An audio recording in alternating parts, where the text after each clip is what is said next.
দুর্ঘটনা কখনো বলে কয়ে আসে না, কখনো কখনো তো অন্যের ভুলের মাসুলি গুনতে হয় অনেককে। বিশেষ করে ক্রীড়াবিদদের জন্য ব্যাপারটা খুবই কমন। সাইকেলিং পৃথিবীর অন্যতম কঠিন প্রতিযোগিতার মধ্যে একটি। কখনো পাহাড়ি রাস্তা তো কখনো সমুদ্রের তীরে এঁকে বেঁকে যাওয়া সরু পথ। রিস্ক তো থাকে অনেকটাই। তবে এআই প্রযুক্তি নিয়ে এসেছে এক নতুন সম্ভাবনার দুয়ার। পুরোপুরি এআই দিয়ে ডিজাইন করা হেলমেট ব্যবহার করে চমকে দিয়েছে আরব আমিরাত সাইকেলিং টিম। তাও আবার সবচেয়ে জমকালো আসর ট্যুর দি ফ্রান্সে। হেলমেটগুলোতে আছে অসাধারণ কিছু সুবিধা।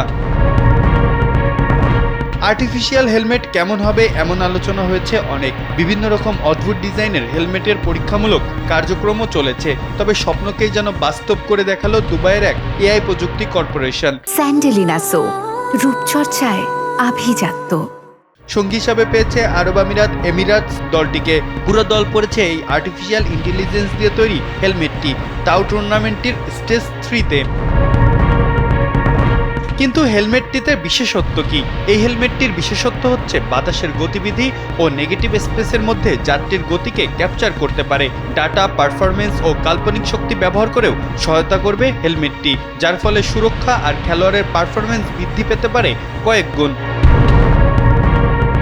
এআই ধীরে ধীরে ক্রীড়াঙ্গনে জায়গা করে ফেলছে। ক্রিকেটেও কি আসতে পারে এমন প্রযুক্তি?